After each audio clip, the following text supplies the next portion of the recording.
Let's start with the line that set the internet on fire. This fight is gonna be boring as hell.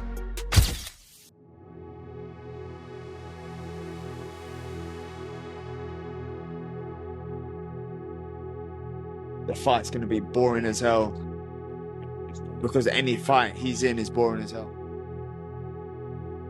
Shakur is a really good boxer. He's a good boxer, but it's nothing that stands out to me. It's just, okay, you know how to move, boom, boom, boom, but it's nothing like Tank or me or like somebody got to stand out. Like like you're not just fighting I anybody. see boxers all the time. I've been watching boxers my whole life. I know the ones that are different. He's not different. Shakur will do everything, you know, not even to get like an ounce of hitting. Like he's scared to really lock in and get in there. Devin's not. But Shakur, that guy will put anybody to sleep outside the ring, not inside the ring, because that's like he's the most boring fighter in the history of boxing. And they say whatever they want, they can hype him up and all that stuff, but I really feel bad for him because there's no way they could put him on pay-per-view. He can't sell a fight. That's the word flying around boxing gyms, podcasts, barbershops, and Twitter timelines like it's gospel. The accusation? Shakur Stevenson is going to run, glide, slide, dip, dodge, and disappear like a magician who stole your wallet on the way out. Critics say he doesn't fight.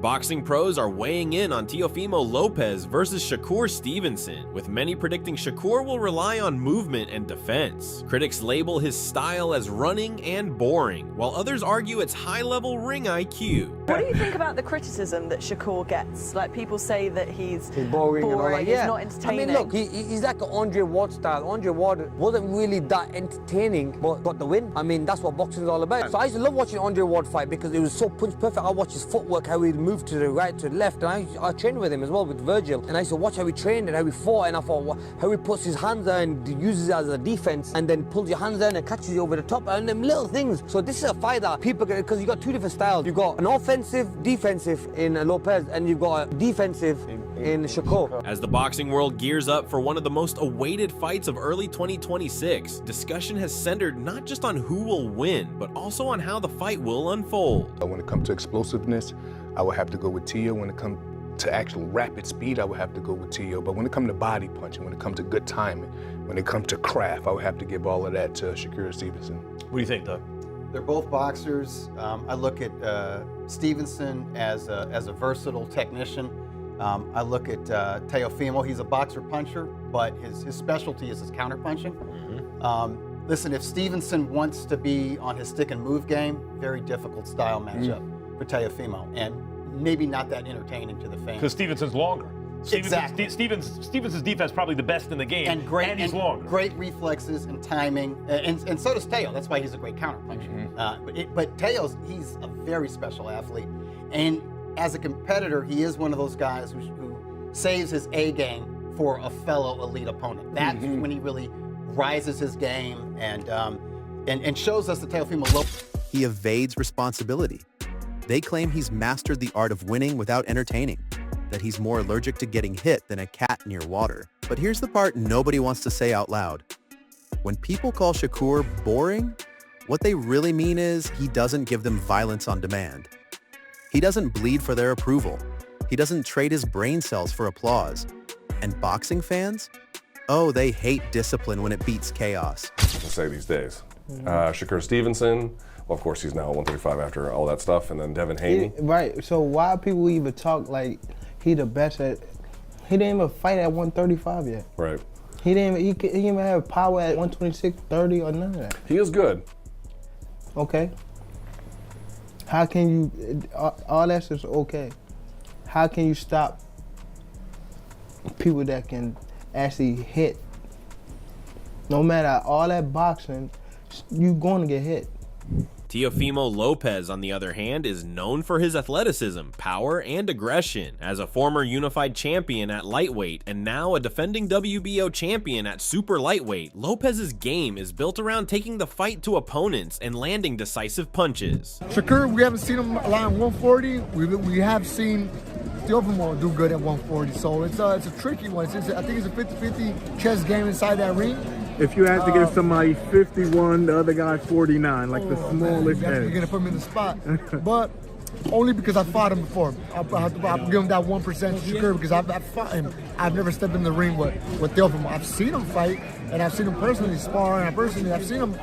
He's an amazing fighter, but I will only give him that one to Shakur because I've stepped in the ring with him.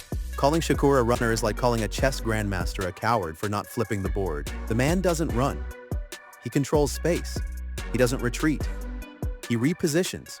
He doesn't avoid exchanges. He chooses them. And that's what drives people crazy. Boxing pros defending Shakur, so to speak.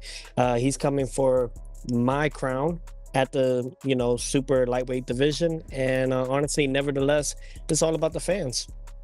Who has a better resume between you two guys, do you think? Man, I'll tell you again, honestly, it doesn't matter until we hang up the gloves. I think that we still have such a long, depending how well we do with our health, we got a long career ahead of us, man. So this is just something for everybody for 2026. We started off with a bang. Shakur aren't doing it out of friendship.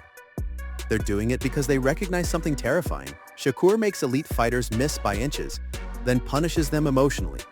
He turns aggression into frustration, pressure into panic. By round 6, opponents aren't just tired. They're questioning their life choices. That's not running. That's psychological warfare in 10-ounce gloves. Now let's talk about the chaos agent in this equation, Teofimo Lopez. This man doesn't enter a ring. Really move. Yeah, it sounds crazy. Shakur can actually walk to Teo. Yeah, he can walk to Teo. Yeah. Long as he walk behind with the jab, long as he walk behind with feints, because feints throw off Teo. Jabs throw off Teo as well. He's a counterpuncher. Yeah, he's a counterpuncher. So if you can keep him off balance and keep him guessing, keeping that jab in his face, and you force him back, yeah, he moves his feet, but he makes a lot of mistakes. Gets himself out of position a lot of times. He's out of position a lot of the times, man. Brings those feet together at times. Oh, yeah. When he moves side to side, same thing. He responsibly defensively, nah. When he disengages, defense is whack. Trash. Yeah. When he resets, a lot of time he comes in the range, he's standing straight up. Come on, man. Shakur can take advantage of Teo not being that great on the inside. Not being that. He storms it. Power? Yes. Speed? Absolutely. Athleticism? Freakish. Confidence? Borderline unhinged. Teofimo is the guy who believes every punch could end the night, and sometimes he's right. But here's the dirty little secret boxing pros whisper behind closed doors. Teofimo's biggest weapon is also his biggest weakness: emotion. When he's calm, he's brilliant. When he's angry, he's reckless. And against someone like Shakur, reckless isn't brave. It's suicidal. Run from Teo? Nah, he can stand right in front of Teo. He could, yeah.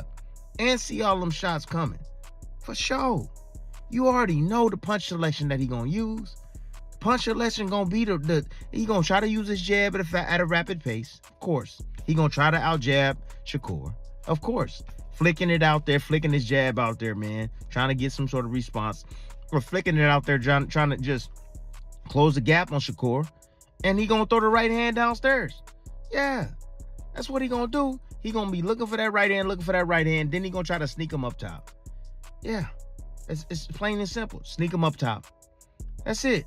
But if Shakur can stand his ground, if Shakur can evade and get right back in his space, right back in his face, man, evade and get right back in his face, right? When he's not set or ready to punch, when them feet are spread apart, Shakur can walk to him. Shakur can walk to him. This matchup isn't boxer versus boxer. It's control versus chaos, patience versus power, ego versus IQ. Teofimo wants explosions. Shakur wants suffocation. Teofimo wants highlight reels. Shakur wants receipts. Every round becomes a negotiation. Will Lopez force the pace, or will Stevenson slow time itself? Boxing pros are split because this isn't about who hits harder. It's about who dictates reality inside the ring. And history tells us something uncomfortable. Fighters who rely on rhythm struggle badly when that rhythm is stolen. Let's talk defense. Specifically, that defense. The Philly shell, the shoulder roll. Out of you and Shakur, I would consider you the more explosive, possibly the more speed concerning like getting to the target quicker. But I haven't seen you really get the type of knockouts that made the fans appeal to the whole package and the whole system of you. Are you training? You mean at 140 pounds compared to 135? Yeah, yes, in comparison. Yeah. Are you training for a knockout? Are you training to do something to not just beat Shakur, but to beat him in grand fashion? When I say grand fashion, I mean going for the knockout. Well, I think that the whole thing is the Bible of boxing really is that if you look for the knockout, you won't get it. You know, I think really it's just all about setting the good pace early in the beginning rounds and then going from there, setting that tone. I think that I don't see him going those 12 rounds. This is his first time moving up to 140. A lot of these guys can say a lot of things about me not knocking them out or whatnot, but they don't come and try to fight me after they feel this power. So it's for a reason. It carries. It does carry. I mean, I had a good showing with Arnold Barboza. He was #1, my mandatory, and he was too hesitant trying to commit to punches. So I think that it's just something that's going to be a rude awakening for Shakur. Hey, Doug, you hear that? He said the Bible of boxing. What else is called the Bible of boxing? Ring Magazine. And he's a two-division Ring Magazine champ. Great ambassador for those championship belts as well. Yep, absolutely. I'm very big on those things. You know, I claimed 2 weight divisions, 2 Ring Magazine belts just at 25, you know, and I'm 28 now. I've been defending my belts now. I feel great, you know, and then most importantly, you know, this will be my 4th title defense with the Ring and the WBO junior lightweight. Well, chance that whispers, go ahead, try. Shakur doesn't use it to show off. He uses it to bait mistakes. He invites punches he already knows how to avoid. He tempts overcommitment. He lets opponents think they've found the opening and then punishes them for believing it. Boxing pros see this as the nightmare scenario for Teofimo, who loves counters but struggles when the target refuses to cooperate. Miss once? Fine. Miss twice? Supposed to be doing. Nothing else matters around me. That 4-weight world champion, it means everything to me. That's me separating myself. A lot of these guys that they claim is the guys nowadays, none of them can say that they are a 4-weight world champion.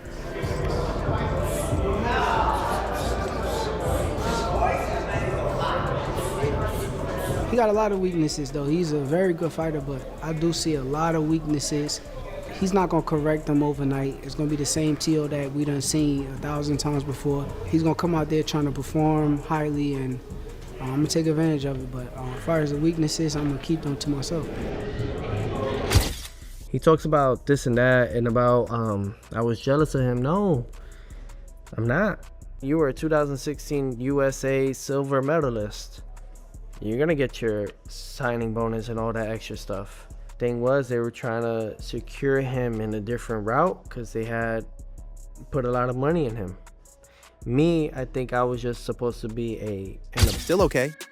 Miss 10 times in a row? That's when frustration creeps in. And frustrated fighters make loud, expensive mistakes. Ah yes, the classic insult. He doesn't have power. Ask around the boxing world and you'll hear the same thing. Right before fighters refuse to spar him again, Shakur's power isn't cinematic. It doesn't come with sound effects. It comes with timing, placement, and cruelty. He doesn't knock you out. He breaks your rhythm, then your confidence, then your will. Pros point out that Shakur's punches hurt more because you never see them coming. And when Teofimo walks into a counter he didn't expect, that's when narratives change real fast. You know, so then again, it's like I could always succeed to another level with it, you know, and exceed to it. So it's really just trying to just keep it going, you know, keep moving forward throughout the whole time and throughout the whole process, and mainly just have fun with it. You know, you gotta have fun with what you do. You know, I love this. You know, I haven't stopped doing what I've done because of the fact that I enjoy what I do. You know, this has been 20 years in the making, 20 years in this. You know, and I have so much to do and so much to prove within myself. So mentally, I'm prepared. Physically, I'm more than ready. You know, and emotionally, oh, I'm on fire. You know, I'm on fire with it, you know, because all I ever did was try to be great, you know, and it's no longer trying. I am, you know, I am great. And it's all about just continuing and holding that. So it's all about just staying humble throughout the process, keeping myself level-headed, and really just enjoying each day that we get, because tomorrow's never promised. Shakur going to that damn Mayweather defense, Philly shell. That left hook is coming. He gonna be looking for that mug all night long. That left hook, left hook, left hook. But just keep Teofimo off balance. That's all he gotta do, is keep him off balance, man. Throwing them feints, fighting him off that jab, bro, it's gonna break his rhythm up, boy. He gonna struggle. He gonna have a hard time. But, you know, Kambosos didn't rush in at him. Kambosos stayed underneath himself, stayed right there in front of him. That was it. Held his ground. That was it. Anytime Lopez would do something, Kambosos come right back with counters. Yeah, but he stayed close enough to get Lopez to react. And a lot of times Lopez fought angry that fight, so he left himself wide the hell. Teofimo has been loud about wanting a knockout. He wants to silence critics, shut down the runner narrative, and prove he's still that guy. But boxing veterans hear danger in those words. When you hunt a knockout, you give away patience. You square your feet, you reach, you overcommit. Against a mover, that's asking to get embarrassed. Shakur doesn't need Teofimo to slow down. He just needs him to want it too badly. And Teofimo, oh, he wants it badly. This fight could be won before the final bell in Teofimo's head. Shakur has openly said his goal isn't just to win. It's to mentally break his opponent, make him miss, make him doubt, make him question whether the pressure is working. Boxing pros know this is how elite technicians dismantle aggressive fighters. Not with violence, but with humiliation by precision. Every clean counter says, you tried, you failed. Surprised if Teofimo surprises us all, for sure. I think I'm underestimating Teofimo a little bit, but I don't think he can make the necessary adjustments to his own style to combat what Shakur does best. But he could definitely prove me wrong, for sure. And I won't be surprised. Okay. I guess obviously if you win this fight, you're going straight to the Haney rematch, right? And there's a bunch of options on the door. You got Conor Ben. I know they made that as a mandatory, so you know we could explore that option. There's so many different options, but we're ready. For this camp compared to the other camps you've done? I think right now we're just trying to stay mentally sharp. I don't want to go in there and try to make it a firefight. I just want to like box him and pick his brain and beat him up, make him want to quit.